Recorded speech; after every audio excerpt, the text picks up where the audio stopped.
Welcome into this Tuesday Scramble presented by PrizePicks. It's March 15th, 2022. I'm Rick Gehman. That right there, Andy Lack. And Andy, nobody wants to hear content creators complain about a short week, but this is a quick turnaround for us trying to get all of our stuff in order.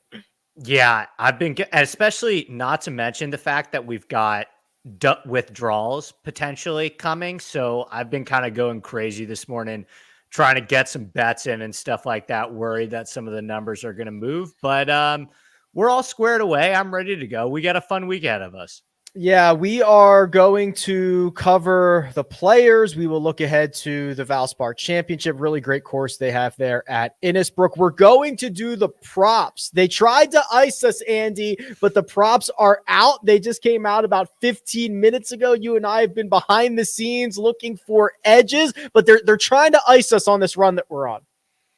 I know. Yeah, I was scrambling this morning as soon as I saw that they posted it because I looked early and they didn't have it up, and then they posted it about 10 minutes before before we went hot. So I already have some strong early leans, and I'm ready to rock, man. Let's do it. Yeah, I saw a couple of numbers in there as well. So here's what you want to do. Go use the code Rick at PrizePicks. There's a link in the description. Make sure you're logged in and ready to rock and roll, because when we get to that segment and we drop the picks, when you're on a 23-2 run, the lines change very, very quickly. So make sure you are prepared. But for now, Andy, let's recap the Players' Championship very quickly here. Cam Smith gets the job done. $3.6 million in the bank account. He's going to move from the 10th ranked player in the world to the 6th ranked player in the world. I believe a very deserving Players champion.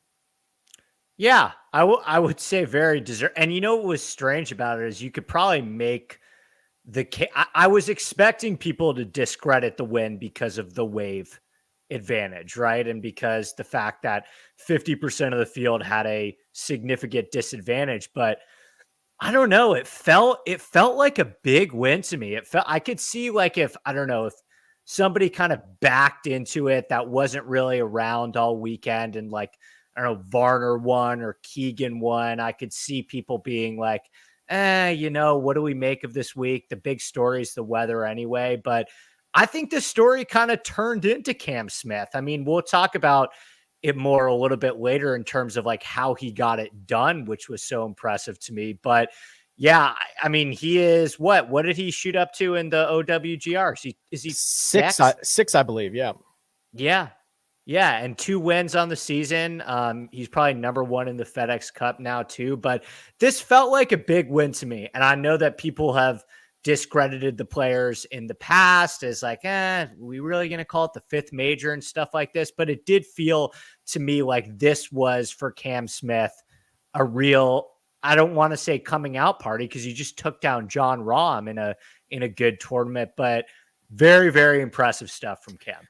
And it's a situation where it took longer than we wanted, right? The Monday finish and having guys play across multiple days. And we'll talk about the wave carnage in just one second. But when it comes down to it, the Players' Championship has always offered an opportunity for a lot of different guys to win. And that is exactly what you got on the back 9. There were like 11 guys within 2 shots heading to the back 9 on the final round. And the holes that you want to determine the championship, 16, 17, and 18, they determined the champion. So all in all, I think we've checked off quite a few boxes here. Yeah, absolutely. I mean, it was a really fun Monday. I got to say, like, there was a moment there where I think they were like midway through on the front 9, there was like 23 guys within 4 shots. And then it kind of, you see what you always see on Sunday at the Players, where 17 and 16, like 14 and 15 are really difficult holes too. But there's a ton of leaderboard movement and a ton of variance that can happen really in the course of like one hole. Like, you could pretty much say about every single hole on the back 9 that like you can make birdie. You could also make double or triple or 9 in the case of John Rahm. Cool. But yeah, I had a blast watching it. And I got to say, the Players has raised in my estimation. It's raised in my books. And I was completely impressed and surprised with how well the course played, despite them getting so much. I mean, the first round was kind of like the backspin invitational, but because of the wind and everything, it actually firmed up a little bit and made the course play great. Yeah, it really did. And, Kyle Porter and I on the first cut last night, we were kind of diving into a little bit about like Cam Smith is weird by modern standards, Andy, right? I mean, he's not the elite ball striker bomber. He does it via the short game. I think if you go and look at, the top 25 players in the world right now, or however you want to look at this, I think 21 of them are better ball strikers than they are short game players. If you break down the strokes gained, Cam Smith is kind of the leader of the opposite, and being able to pull that off in full display at 18, where he's got to get up and down for bogey after hitting his second into the water. I mean, it's impressive stuff. He just does it a different way. He lost like 5 strokes off the tee, huh? Yeah. Well, when you gain 11 and a half with your putter, that kind of offsets that and then some. So Cam Smith made me, when I used to go to like junior golf academies growing up, we would always play these like games around the chipping green where it was just like up and down contests for, $5 for crackers. Like that. Yeah. For crackers basically. And in my opinion, Rick, if all of the PGA Tour pros had like just an up and down contest, and it was just like, who do you trust the most to get up and down in a big spot? I think the answer is Cam Smith right now. I think Spieth is obviously a contender. Patrick Reed is a contender, but like chips on the table, just like grimiest, slimiest, like just make a 4. I don't know if there's anyone that I'd rather have than Cam Smith in the world right now. Yeah, man. He had a couple of those like 6 or 7 footers for par, the momentum savers that he was rolling every single one of them into the bottom of the cup. Anirban Lahiri was in it until the very last shot. The change of a 3-shot lead for Cam Smith when he stepped onto 18T to when he's hitting his approach after the drop into the green, going from a 3-shot lead to a 1-shot lead, and Anirban giving it a crack, a chip at it that falls just a few inches short. For a guy who's ranked outside 300 in the world, it would have been very easy for him to have ejected over the course of the final round. Andy, we saw a lot of more highly ranked players do just that, but Anirban stayed in it. He toughed it out. I enjoyed it. Yeah, I thought he was going to eject far earlier than he did, in full disclosure. I was bummed because I don't know if you noticed this. He seemed to get so frustrated at himself after that iron shot that he didn't stick it closer. And I was like, Bond, that you can chip that in. You left, that's like a very standard, easy chip. Like Casey just had that before. You can chip that in, and he gave it a good run, but man, I was so incredibly impressed by him. And I think that's part of the cool part about the players, right? Is that you get stories like that at the majors sometimes, but it seems like the ejections happen a little bit earlier. Like I think about some of the major stories where even recently with just guys like Richard Bland leading or who's the guy with the ponytail at the British? Oh, the French, was Siem. it Marcel Siem? Yeah, Siem. Yeah. I don't know if we're getting the pronunciation of his last name right, but something about the players, I always feel in the majors like those guys can't win. I thought Anirban could win. I wouldn't have picked him to win or bet him to win, but I was like, I could see there's not that Siwoo Kim, I think, was 500 to 1 right when he won, right? It was his first real win. So yeah, incredible stuff from Anirban Lahiri, and just love the quotes out of him too, talking about how, like, as a PGA Tour pro, the gap is so small. And I think that's what people forget is like, yes, Anirban's the 300th ranked player in the world, but like, is he that much worse than the 80th ranked player in the world? And 1 week can really like completely change these guys' life. And he 2.2 million, something like that. Yeah, phenomenal stuff. So congrats to you, Bon. Great week. You did not come up short, my friends. Okay, there's two kind of ways you can get wiped at Sawgrass. There's you hit it in the water a bunch of times and you eject yourself early, or the 3.5 stroke wave differential, Andy, that wiped out many of the big names in this field, including Colin Morikawa, Jordan Spieth, Brooks Koepka. It happens. I don't particularly care about this, but I know that this gets a lot of people up in arms. Yeah. I think that there were a couple players where, like, so for example, the Xander, Brooks, and I think it was Morikawa was the third. That group had to have their first swing of the day be on 17. Oh, yeah, it was Brutal. Xander, Brooks, and Scheffler. Brutal. And that group had to have their first swing of the day in high winds be on 17. And it was just Xander was 7 over par, I think, through his first 2 holes. Yeah, you know, it is what it is. This is going to it's an outdoor sport. It's the rub of the green. This is golf sometimes. There's probably going to be this large of a wave advantage once every 2 years, once every 2.5 years, depending on how things shake out at the British Open, right? So I'm totally okay with the elements being part of it once in a while over a large sample size over the course of these guys' career.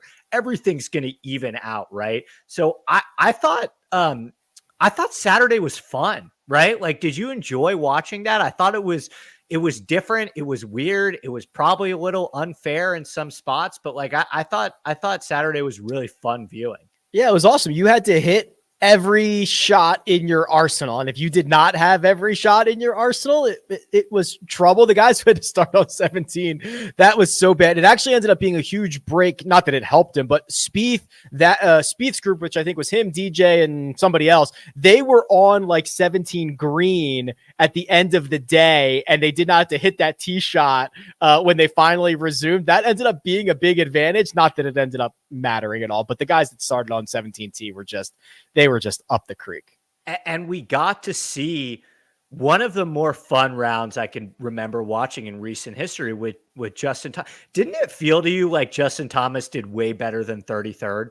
Like I was so much more impressed by watching Justin Thomas than I was by like 99% of the field this week. Yeah, once conditions got a little bit easier, he wasn't as good, which is kind of crazy. And he ends up kind of shooting a couple of rounds. I don't know what he shot on the weekend, but he falls over the course of the final 2 rounds, and that's all she wrote.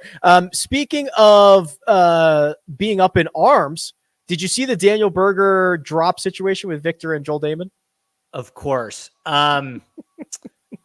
Okay, this may get aggravated. I don't think Berger was that wrong. In the wrong. Mike, what team are you on? Are you team Berger or team the other guys? I don't think he was. I looked at this. I saw it on the outline, so I was like, all right, let me have a very informed take about this. And I tried to track the shadow of the ball and all of it. And I was like, yeah, I thought what Berger was suggesting, to have it all the way that far up, that was too much. But I also thought where he dropped was too far back. I thought it should have been somewhere in the middle. I thought where he eventually dropped was closer to being correct. Suggestion. Okay. Yeah. So here's the situation. And it's really hard to tell in like kind of a 2D top tracer world, because you can even tell the top tracer kind of adjusts itself when the ball's at its apex. So you're like, I don't know if this is right. And the other issue is top tracer is awesome from a fixed point to another fixed point, but that's not what we have. We have a guy who moves a camera behind, slams it down behind the player. And I thought he was kind of like, if you take the straight line of the camera, it was more towards the back left of the green, which would be to Berger's right, which would make it appear that his ball stayed over land longer than it probably did. But that's like full on, Zapruder film analysis that I could go and look at for the next couple hours. Yeah. And I think the main thing here is, like, what are you supposed to do? Because everyone was saying like, oh, the rules official needs to have like a heavier hand in that situation. It's like the rules official didn't even have close to as good of an angle as the players. So when the rules official is coming on from like, he's on the other side of the hole, right? And so he's basically like, you guys are supposed to figure it out between us. That you kind of have to come to a compromise, right? It's not perfect. It's not ideal. Again, golf is really weird, but I thought it was interesting to me because I feel like Victor is very non-confrontational, right? He's very laid back. So my first instinct was, okay, if Victor's telling you that's a bad drop, that's a bad drop. And then I looked back and I was like, okay, I do see Berger's point in this question too, but I guess they came to like a relatively fair compromise. I would have given Berger a couple yards farther up, but definitely not as far as he originally wanted. If you're getting an adamant Victor Hovland and an adamant Joel Damon, you're probably in the wrong. That's kind of the way that I feel about that. And it is funny because they all admitted that we came to a compromise, which is like also the funniest thing to admit. It's like, we both know we got it wrong, right? Like Berger didn't get what he thought and Joel and Victor didn't get what they thought. A compromise is like, by fairness, the worst outcome, because we're all admitting we're not dropping it in the right spot here instead of just picking one side or the another. So I think it's hilarious that they ended up on a compromise, which is only by definition the worst of the places to drop.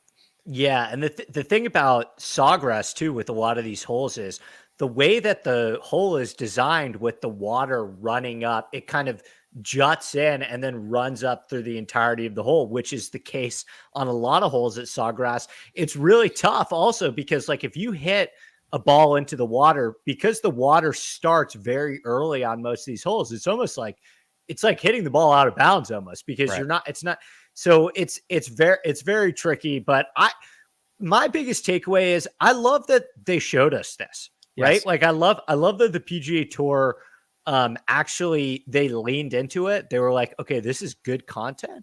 And they put it out on social media too, which I don't know if that's something that the PGA Tour would have done a couple of years ago.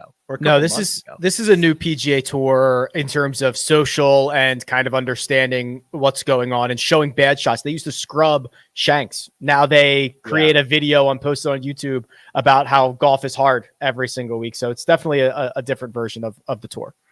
Do you think that the tour is completely oblivious to some of the conversations around the criticism? Like, do you think that? No, you don't think the so? Opposite. Okay. I'm actually very aware that they read everything that happens on Twitter.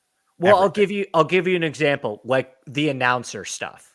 Like, do you think they're oblivious to stuff like that? No, but I also don't think they control it, right? I mean, the announcer stuff that everyone gets up in arms on over, well, I guess there's a couple of different ways to look at it. Like the NBC or the CBS, like that's on them, right? Like if you don't like Azinger, if you don't like anything that's going on, whatever it is, like the PGA Tour probably doesn't have much control there. What they do control, obviously, is the PGA Tour live stuff, which I guess you could, if you wanted to pick a bone with it, they could make changes there. Yeah. Real quick before we move on, because I know we got a bunch of Valspar stuff to do too. I'm seeing a bunch of comments in the chat about the Casey drive on 16. Just a terrible break. Just awful. This is probably the worst rule that exists in golf, that you have to play that there, because it's just so inconsistent. It's such an inconsistent, like, okay, we can tamp down the ball, the spike marks and imperfections. Zach Johnson can literally take a practice swing, hit his ball 60 yards and put it back. If it's about like fairness or intent or whatever, it's just inconsistent that a golfer in the middle of the fairway in a pitch mark cannot move it a half an inch to the left or right without cleaning it. And everyone in the world should be okay with that. That ball was like in the earth. It was like that ball was like underground, and the announcers were like, "Yeah, I don't know if he may have to lay up here." It's like, may have to lay up here. Like, I don't even know if he can get club on that with like a wedge. Just a horrific break. I mean, Casey had his chances, right? But still, I mean, when Cam hit his drive and when Casey hit his drive, for For Cam to be in a better position with his third than Casey, I would have never imagined that. Crazy golf. Crazy golf. John Rahm cards a 9 on Sunday and falls down to T whatever, earns $46,200 for me in the one and done. Daniel Berger gets you $327,000. So the season long totals: Andy Lack, 2.3 million. Rick, 550,000. So Andy, you dodged a big old bullet here with 20 million bucks in the prize pool. So, okay, Berger. So like Berger finished what, like T14, T15, something like that. But because the players, what was he? T13. Okay, T13. All right. So because the players, prize pool was so big, that's basically getting like a T6, right? Or a T7 or something like that compared to a normal purse. Yeah. So I'm very happy with what I got out of Berger this week. He had a bunch of chances too. He kind of fell off on Sunday as well. And he got the wrong side of the draw too. Quick question on Rahm real quick. Cause do you think is he still your Masters favorite? Do you think he should be the Masters favorite? What's your concern level on Rahm? Getting more concerned for sure. I think he will probably be the Masters champion, the Masters favorite, like by sports books. But I think in my brain, in a vacuum, if it's like, hey, who would you prefer in a 4-round matchup against John Rahm at the Masters? There's probably a couple of guys I would prefer at this point. Yeah. Okay. Interesting. Yeah, I think he should still be the favorite. I think he will still be the favorite. I think so much about Cam Smith is, it never seems like Cam Smith gets phased out there at all. Like even when he hit that terrible chip into the water on 18, just emotionless, just the same, just his tempo with his swing never changes. It's the same thing every single time. And I think, Rahm could use a little bit of that, right? Rahm is so up and down based on every shot that he hits. Yeah. And I think you watch somebody like DJ or Cam Smith.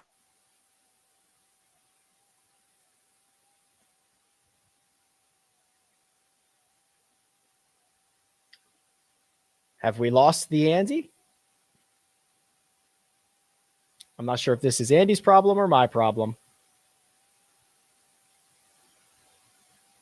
I think we're still live. All right. Well, here's what we'll do. We'll go to an ad break here. Let's hit the ad. Andy Lack is not only the co-host of The Scramble, but also produces his own show, the Inside Golf Podcast. It's available twice a week, focusing on course breakdowns, DFS, and betting strategies for every PGA Tour event. Admittedly, I was drawn to Andy for his data-driven approach, which you'll find on his Sunday shows as he breaks down the field. But I'm even more impressed by his passion for course architecture, which offers a different perspective of our great game. Mix those together with insightful and humorous guests who don't take themselves too seriously, and you've got a recipe for a great podcast. Follow Inside Golf Pod on Twitter and download Inside Golf wherever you download podcasts. All right, friends, we're going to roll on here. We'll try to connect back with Andy in just a second, see if we can get him back up and running. But what he's done already is he's created this really great course preview that's available on RickRunGood.com. Andy is a nerd when it comes to golf architecture, and I think we all understand that. So there's a course breakdown that's live, and when you look at Innisbrook, the Copperhead course, this is a tough test. This is another situation where if you're shooting 2 under par every single day, historically, that's going to put you in the mix when this thing finishes up on Sunday, hopefully Sunday afternoon. And while this is still the Florida swing, the feel of it is going to be just a little bit different, because generally when you think of Florida, you've got a situation where you have a lot of flat golf courses with water in play on nearly every single hole. The Copperhead course, there's a plot of land there that is much more in terms of elevation changes and kind of more tree-lined fairways. So if you are playing out of the short grass, you're going to be in great shape. And if you are more wayward off the tee, you're in a situation where you are in prison. Andy had a really good note in his course preview where, some of the courses that we've seen like Bay Hill and TPC Sawgrass routinely rank inside the top 5 of most penalty strokes because you're so often hitting your ball into the water. Well, this course, the Copperhead course, while you'll see water out there, it's not really in play. You have a situation where it ranks bottom 5 in terms of penalty strokes. So it's kind of a really different, unique side of the Florida swing, and one that I think will help maybe some of the more creative players. You'll see that in a little bit as we get down into some of my selections. And I've got Andy's selections in here as well, so I probably can roll through those if need be. We'll still try to connect to him. The other interesting things about this, there are 5 par 3s. And the par 3s are all like 190 yards or longer. And I'll send this out in my Run Good Rundown. It's a newsletter that I send out every single week. I'll break it down by golfers who play those types of par 3s a little bit better. And then there's also a through line to the par 5s. That's generally where you're going to have to make your hay. That's generally where you're going to have to do your scoring, because those are probably the only holes that are going to play under par over the course of the week. Andy's full course preview is on RickRunGood.com right now. There's a lot of really good stuff in there. Some of the modeling that he's going to be using, some of the factors that he's putting into play. And I will note, because if I can't get him back, I'm going to reveal. Oh, stand by. Andy. Yeah. Hey, on bud. My phone, my power just went out. Oh, you don't have to. If you need to go do stuff, you don't need to do this. No, dude. No, I'm fine. As long as my audio okay. Does it match with yours at all? Yeah, it's fine. We'll roll with it. And I was just trying to regurgitate as much information as I could from your course preview that's currently on RickRunGood.com. But why don't you give us your assessment of the Copperhead course at Innisbrook? Yeah, so the biggest thing that I noticed is, it reminds me a lot of the courses I played at Duke. It's tree lined. It has a lot of elevation changes. It's not like the typical Florida course that we've been seeing a little bit with Bay Hill and PGA National, where there's water everywhere. This is more, it's more like a death by 1,000 paper cuts kind of course. I mean, there's still water, but it's a very technical, tactical course. You have to drive the ball and play. You have to be very, very precise with your irons. They're pretty small greens. So to me, I was looking at like more courses of the Harbor Town mold, right? Like there's water, but it's not anything crazy. But it's still a very, very, very difficult test, right? You look at the scoring average and, the course always plays over par. The snake pit, the closing stretch is very difficult. So to me, like I was mainly looking at like guys who are accurate off the tee, long iron play, and obviously a little short game as well. Anytime you have a course with a low greens in regulation percentage, you're gonna need a little short game too. I'm glad you mentioned the greens in regulation, because this is kind of unique where you have 58% of fairways being hit last year, but 57% of greens. And what that generally says to me, Andy, when you look at courses like that, it's, you can be obviously in the fairway, you can be a little bit off the fairway, but if you're more wayward than that, you're kind of in trouble. And when you see kind of a similar green in regulation to fairway percentage, it's because those second shots, if you're more off than that, it's just a lot more troublesome. And you have guys who are playing from certain positions where they're never going to hit the green. Yeah. So the main thing is you can't be in the trees, right? If you're a little bit off the fairway and in the rough, that's fine. There's been a bunch of winners here, Rick, that have won without hitting over 50% of their fairways, right? But the penalty for being very wayward, it's a punch out from the pine straw, right? And that's the ultimate thing that you cannot do whatsoever. So I was really looking at like, okay, who are some guys that keep the ball in play off the tee, right? I don't need them to be super, super accurate, but I'm looking for guys that can kind of keep the ball in play off the tee. And position themselves to hit these smaller greens.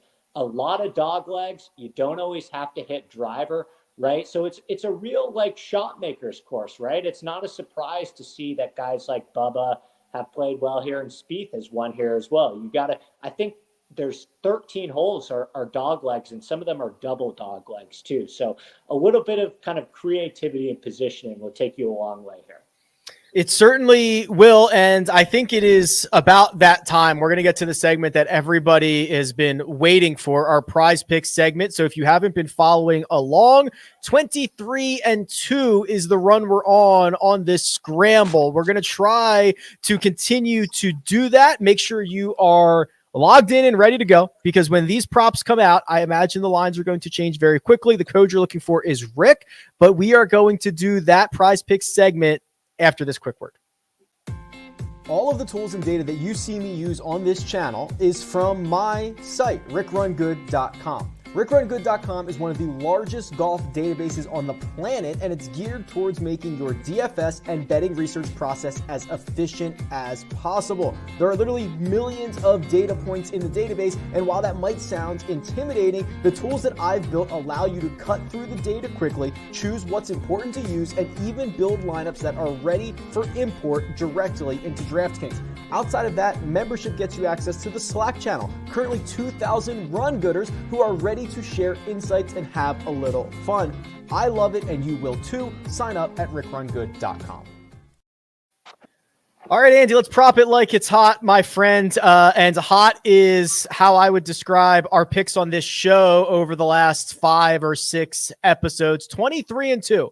I said it last week. I'll say it again. There's no way this continues. However, I would like to try.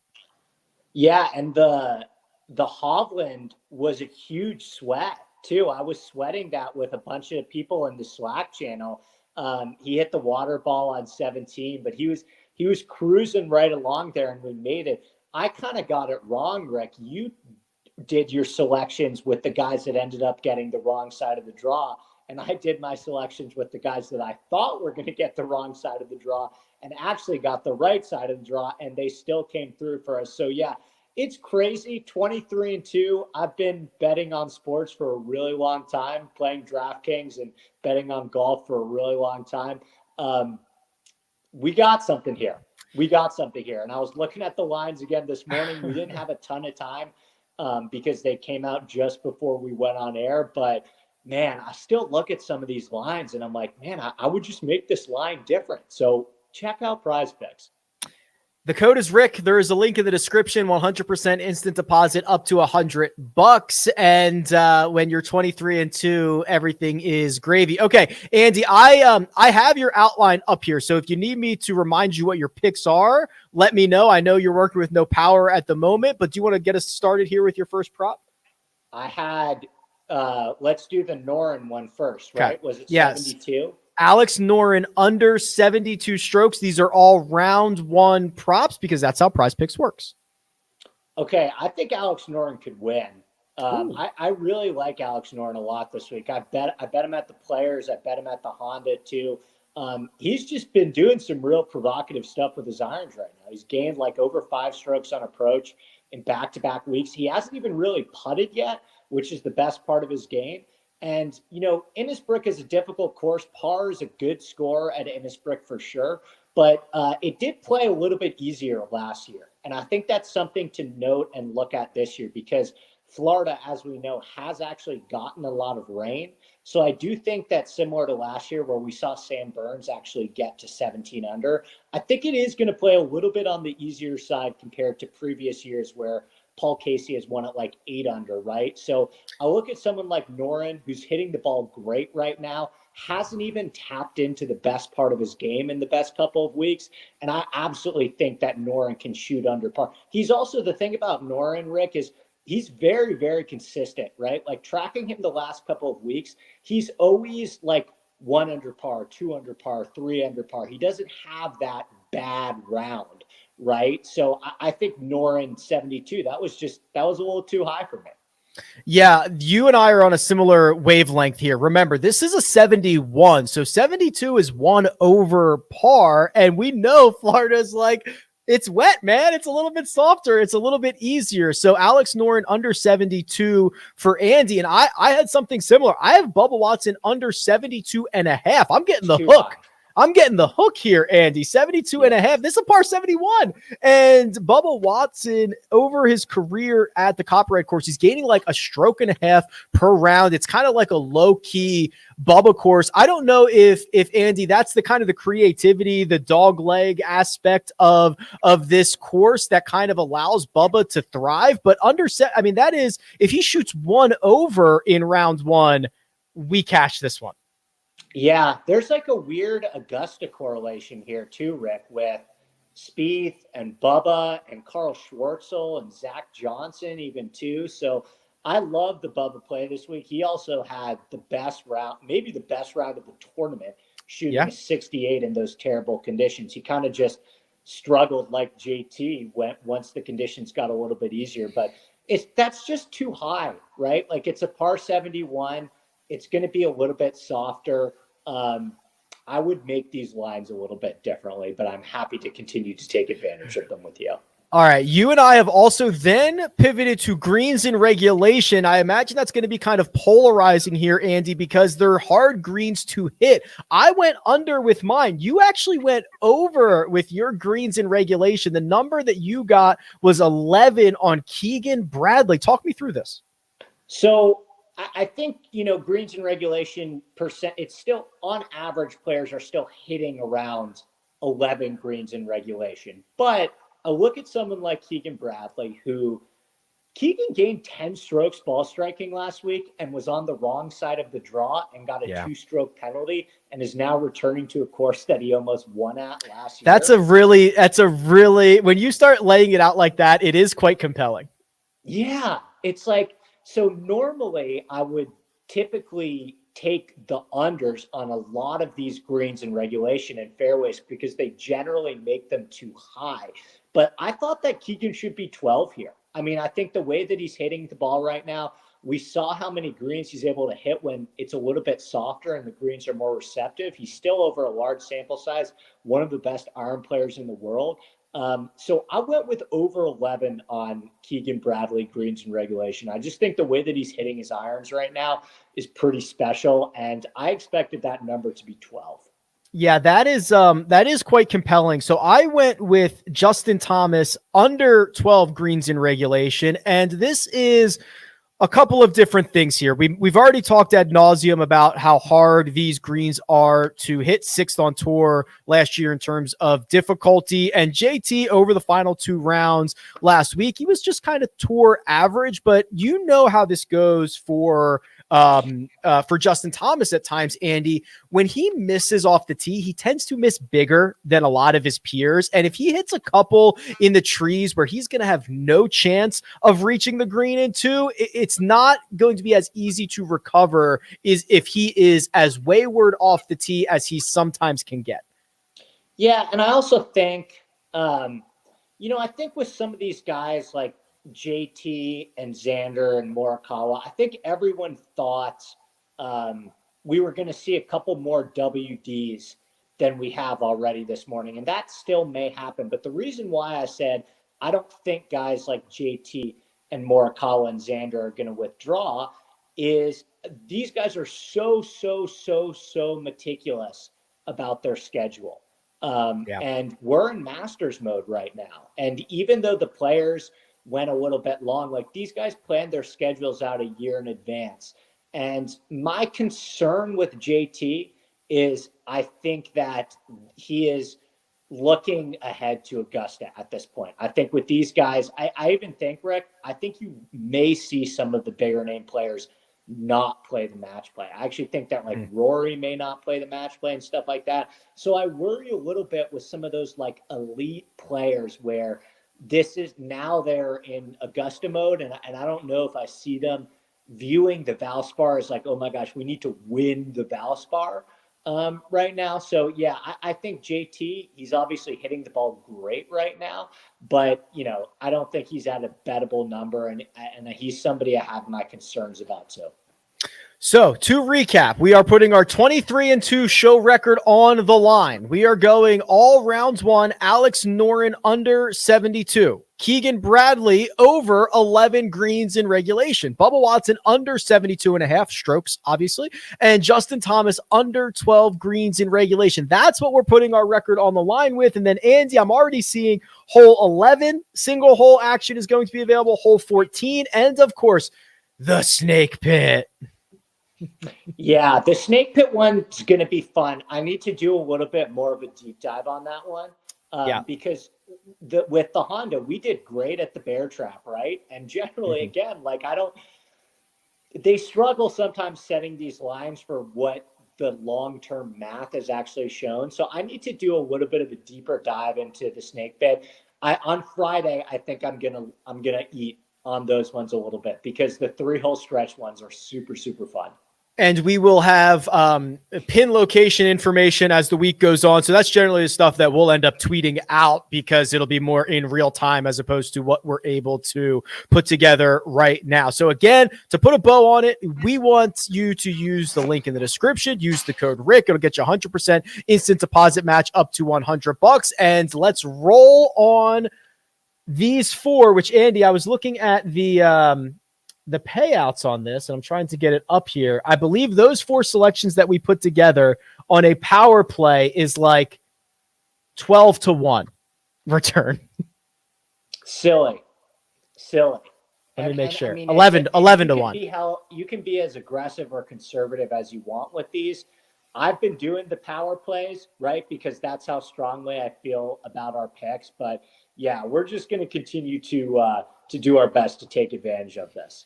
Yeah, 11-1, $50 pays out $550 if we can pull it off. So use the code Rick, use the link in the description, and we've got matchups to get to, and we've got our one and done selections, but they are coming on the other side.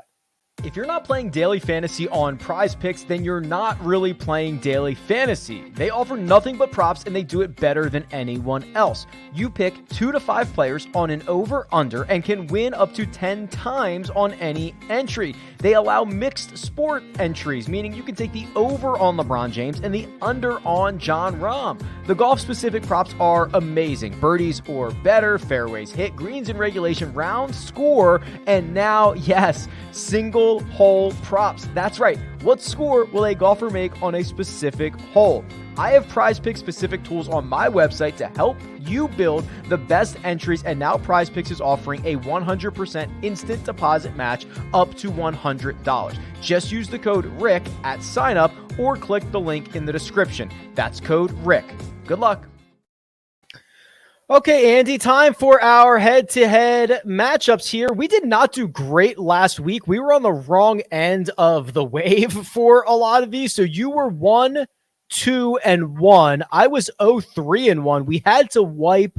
I wiped the Victor Hovland Hideki Matsuyama matchup because Hideki withdrew. Although I would argue I was in a pretty good spot to win that with Victor, but it will not count for our records.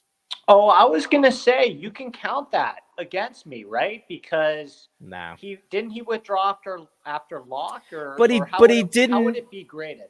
If it was a book, it would be graded. I mean, he didn't start. So if you have a good regulated book here in the state of Nevada, it would have been no action.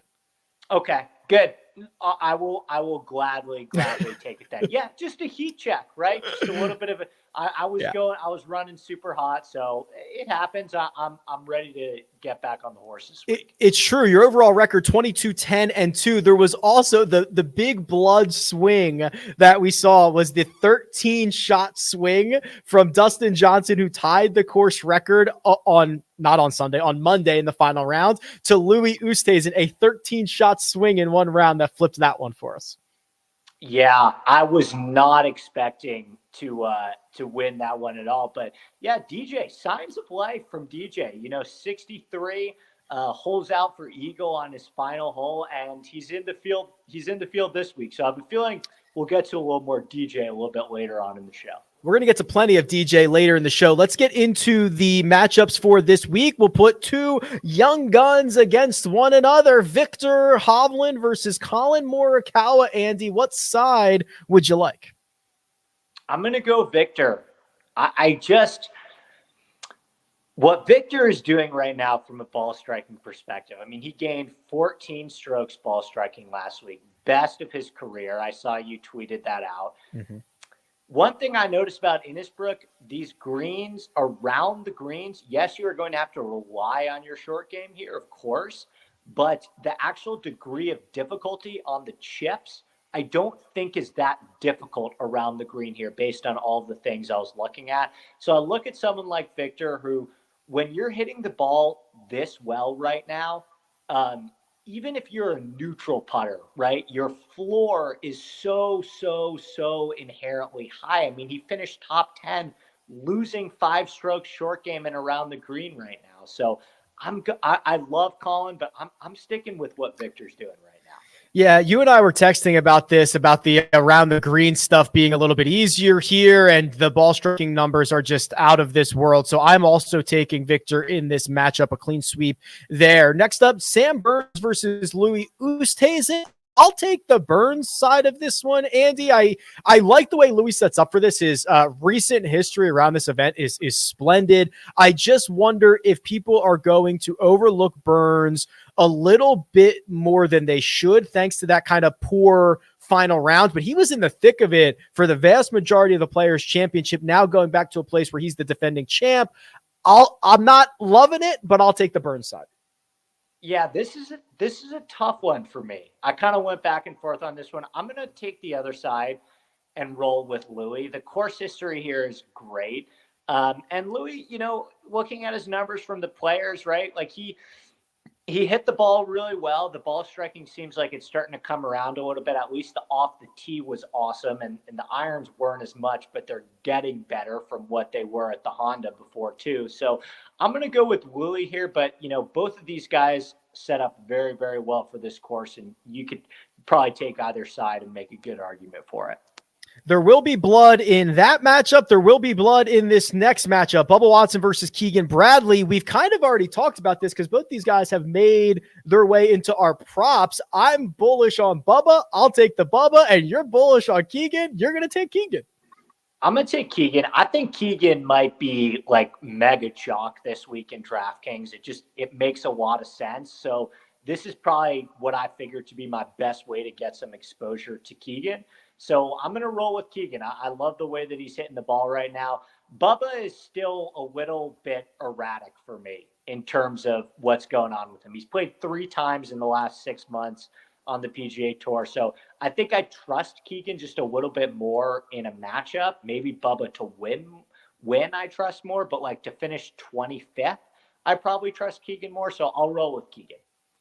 Okay, that leaves us with a couple of Canadians. Adam Hadwin versus Mackenzie Hughes. You and I are on the same side of this, Andy. It's Adam Hadwin. If you go back and look at the numbers, he has made significant approach gains since the turn of the new year. I always like to use that as kind of a little checkpoint, because a lot of guys go home and they work with their coaches and they get their games in shape. And when you see a guy come out of a stretch of time off making gains, it is usually a very good sign. You add that with the fact that he's won this event in the past. I'm taking Hadwin. Yeah, he was on the wrong side of the draw too, Rick, and finished 9th and gained over 4 on approach. And now he returns to a course that he's already had a bunch of success at before. So I'm with you. Let's do it with Hadwin. All right, we'll roll together on Adam Hadwin, which leaves us with Brooks Koepka versus Tommy Fleetwood. Interesting little matchup here. We are split. What side of this would you like? I like Tommy this week. I really liked what I saw from him at the Players. He got off to that really hot start and then kind of faded a little bit, but the ball striking actually got a lot better for him. This is one of his best ball striking performances in a while. At the API, he was really getting it done with the short game and putter. But as the week went on, like Tommy started hitting the ball really well too. So I really like Tommy's chances this week. I've already bet Tommy at 55-1. Wow. I think it's a pretty good course for him. So I'm going to roll with Tommy here. This is the matchup I hate the most. I mean, producer Mina put me in a ringer with Brooks Koepka versus Tommy Fleetwood. I'll take the Koepka side. I don't know if I necessarily have a good reason for it other than he got very unlucky and got wiped at the Players Championship by the wave. I think for most scenarios, Koepka is just objectively a better golfer than Tommy Fleetwood is. I do worry that the range of outcomes for both of these guys is quite wide, but I feel for Brooks it's even wider. So I am not thrilled with this, but we will find blood in a Koepka versus Fleetwood matchup. Yeah, it's a tough one too. I think the advantage for Brooks is you may be getting a little bit of a break based on an overreaction to, a crazy, like with Xander and Morikawa and Brooks, you can't really put any stock into those numbers, right? You can't really, and even you could probably make the argument that the fact that they were able to get out of there a little bit early might be used to their advantage. I got no idea what to make of Brooks right now, like of his game. Neither. I really don't. I have no idea where his game is at right now. Neither do I. We'll find out. We'll learn a little bit more, and then before you know it, we're like 26 days away from the Masters, which is kind of wild. So we'll see how it goes. One and done. So you and I have some big boppers here, Andy. You are our leader. This is not necessarily a huge purse, 7.5 million bucks, but if you can find an extra million to add to your total, it's obviously going to go a long way. Who would you like to roster this week? Okay, so if I was trailing you at this point of the season, I probably would have taken a shot with somebody in that like 40 to 80 range on the odds board that I really like a Noren or a Fleetwood, who are both bets for me. But I'm going to play Hovland here. I think I feel good about using Hovland at this point. I like the guys that I still have left for the majors. I've used some big names already, like Rahm and JT, but I still have the guys that I want for the majors left. So I feel pretty comfortable using Hovland here because I know that I'm getting a guy that if he's even a neutral putter this week or neutral around the green, he's probably finishing in the top 10. And like, Rick, you got to correct me if I'm wrong on this because you know Victor obviously personally too. But that concern that I brought up a little bit earlier about, for JT and Morikawa and Xander, I know for sure, this is really like a Masters prep scheduling spot for them where they plan this out and they want these reps before the Masters. I feel like Victor's like, I want to win the Valspar. I feel like Victor's more like, no, I want to win the thing that is exactly in front of me. Yes, and he just loves to play golf, and he loves a challenge. There is still part of Victor that, and I've talked with him about this, where it's like he's still trying to find the good and bad spots for him on tour. Remember, he missed the cut at Mayakoba, I think the first 2 times he played it, and he was like, I'm too young. I got to figure out if this is a good spot for me. Then he goes back to back there. So he's still very much surveying the tour's scheduling landscape, finding what is going to work for him when he is a savvy vet and he's going to play the 19 times a year. He knows exactly where they're going to be. So I am very sure that when he tees it up for a golf tournament, he is there to win that week. It is not prep for anything in the future. By the way, quickly before we get into yours, hand up accountability for me. I floated a theory to you last week. I don't know if you remember this, about my concerns about Victor on Pete Dye courses and the visual deception and the sight lines of it.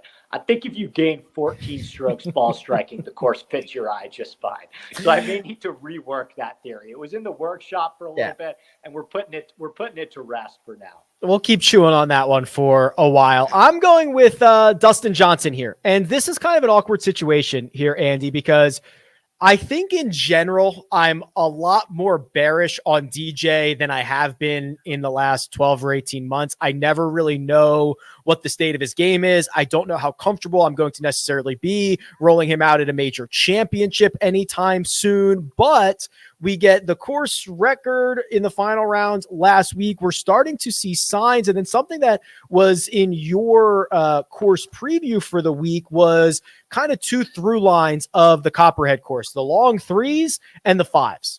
Right? There's 5 par threes. They're generally on the longer side, and the only holes that really play under par are the fives. And when you start looking at the long threes and the fives, the one common name on both of those lists seems to be Dustin Johnson. So I'm going to take a hair of a flyer here. I'm not really sure how comfortable I am in this scenario using DJ, but I also don't know how I feel about using him in the future. I'm gonna roll him out and see what happens.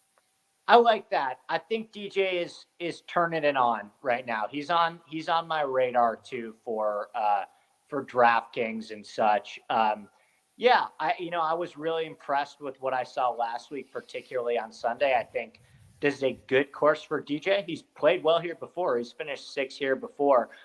So I like the pick. I think with where you're at in the standings between us, I think DJ makes sense here, right? Because he has the win equity, the winning upside, right? And the way that you've selected your guys, you still are in a good spot with who you've got left for the majors. Yeah, for sure. The game's so deep, I can just, roll out so many different guys. Andy Lack is available on Twitter at ADP Lack Sports. The code you're looking for PrizePicks is Rick. The link is in the description, and we are going to try to extend this hot run that we've been on. Andy, thank you very much for powering through with no power, my friend. Yeah, absolutely, man. So I'm going back to New York for the next 2 weeks to visit family. So I'll be back in New York, different recording studio back there. I tried to, this is my last one in California for the next couple of weeks, and just got some bad luck, but absolutely, man, I'm glad that I was able to get it through on my phone, and excited for the week, man. I'll talk to you soon. Yeah, absolutely. We will talk soon, and you can follow Andy on Twitter. Our next Scramble will be Friday, 12 p.m. Eastern time, same place, Rick Run Good YouTube channel. But until then, good luck. We'll see you next time.